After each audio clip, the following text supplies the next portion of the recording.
Party మారితేనేమో ముఖం ఎక్కడ పెట్టుకున్నావు అని చెప్పేసి నిన్న విమర్శించినటువంటి పరిస్థితి.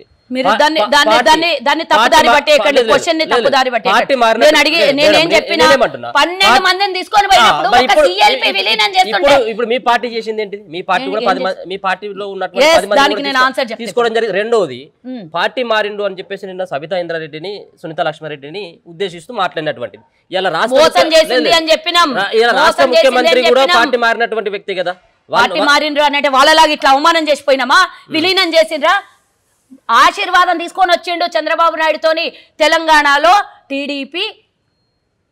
టీడీపీలో ఉంటే రాష్ట్రంలో జరుగుతున్నటువంటి అన్యాయాన్ని ఖండించి నేను ఒక స్థాయికి చేరి అధికారంలోకి వచ్చేంత స్థాయిలో లేదు కాబట్టి ఈరోజు కాంగ్రెస్లోకి వెళ్తే ఆయన ఆశీర్వాదం తీసుకొని అడిగి రాజీనామా చేసి వచ్చిండు. మీలాగా దొంగచాటున పోయి గవర్నర్ని కలిసి మేము 12 మంది మంత్రులు ఎమ్మెల్యేలు వచ్చినాం, ఒక్కొక్క రోజు ఒక్కొక్కరు పోయినరు. 6 నెలల్లో 12 మంత్రులు పోయి మేము ఒక్కసారి 12 మంత్రులను పోయి విలీనం చేస్తున్నాడు.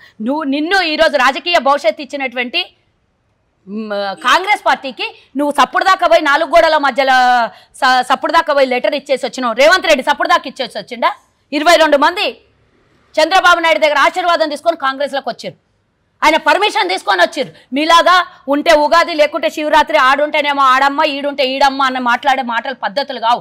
రేవంత్ రెడ్డి గారు పార్టీ మారడాన్ని వ్యతిరేకించలేదు, కానీ సిఎల్పిని విలీనం చేస్తే తెలంగాణలో సమస్యలు ప్రతిపక్షం మాట్లాడడానికి లేకుండా చేసినటువంటి కేసీఆర్ కుట్రలో భాగస్వామ్యమైంది కదా, అది మా బాధ. సిఎల్పి ఒక దళిత నాయకుడిని ఉంచొద్దనే కదా మీ కుట్ర. నిన్న ఆయన ఎంత ఆవేశంతో బాధతో, ఆయన ఆవేశం బాధ పట్టట్లేదే. ఒక ఆడపిల్ల ఏడ్చిందని చెప్పి ఆ బాధ ఉంటున్నది. సిఎల్పి బాధ మీరు ఎన్నడన్నా ఆయన వ్యక్తపరిచిండా? నిన్న నువ్వు అన్నందుకు కదా ఆయన వ్యక్తపరిచిండు. ఆయనకున్నటువంటి బాధ అర్థమైతలేదా?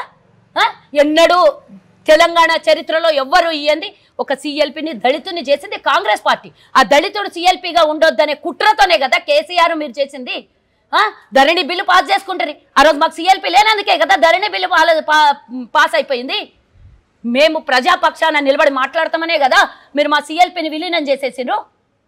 ఎందుకు చేసిండ్రు? ఈరోజు మేము ప్రతిపక్షాన్ని ఇన్ని గంటల టైం ఇస్తున్నాం. ఇదే కేసీఆర్ 10 ఏళ్లలో ఎన్నడన్నా అసెంబ్లీలో మాట్లాడి ఒక్కొక్కరికన్నా టైం ఇచ్చిండా? జవాబు చెప్పాలి. కేసీఆర్ ఏడిపోయాడు. కేసీఆర్ ప్రతిపక్ష నాయకుడు వచ్చి మాట్లాడాడు. కేటీఆర్ చాలా మాట్లాడతాడు.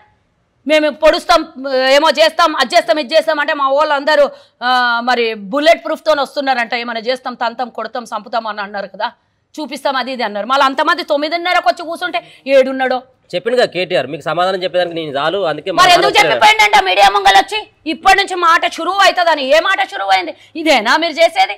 అంటే అధికార పార్టీని ఇబ్బంది పెట్టి అధికార పార్టీని ఏదో ఒక బ్లేమ్ చేసి ఇది కాదు కదా మీరు ఆట అనంటే.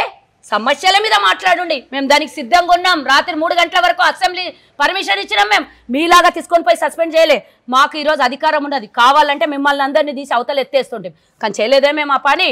నిన్న ఇంత ఇష్యూ జరిగినా, ఇంత ఆవేదనలో ముఖ్యమంత్రి గారు మాట్లాడినా, అంత ఆవేదనలో సిఎల్పి మాట్లాడిన బట్టి విక్రమార్క గారు మాట్లాడినా కూడా మేము మిమ్మల్ని బహిష్కరించలేదే. మీరే పనికి మాలినోళ్ళలాగా బయటికి పోయినరు, లొల్లి చేసిండ్రు. ఏం చాతను కానీ దద్దమ్మలు అసెంబ్లీలో కూర్చొని ప్రజల సమస్యల మీద మాట్లాడండి మీరు. ఏం మాకు నోర్లు లేవవా? మాకు రావా?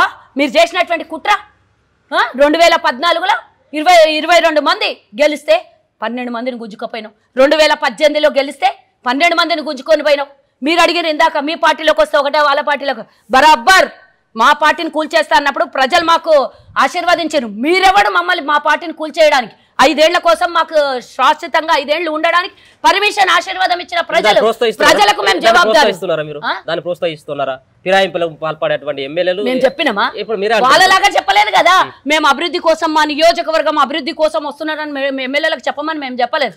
వాళ్ళు ఊతపాట చేసుకున్నారు 5 సంవత్సరాలు. మా నియోజకవర్గం అభివృద్ధి కోసం. ఏం నీకు బీఫామ్ ఇచ్చిన పార్టీ అభివృద్ధి చేయొద్దని చెప్పిందా? ప్రజల పక్షాన కొట్లాడొద్దని చెప్పిందా? ఎవరు అభివృద్ధి? మీ సొంత అభివృద్ధిల కోసం ఒకళ్ళు మంత్రి, ఒకళ్ళు విప్పు, ఒకళ్ళు కాంట్రాక్టరు, ఒకళ్ళు జిల్లా పరిషత్ చైర్మన్, ఇట్లా ఈ మీ పదుల కోసం పోయి మా మీద ఎగిరితే మేము ఊరుకుంటా చూస్తూ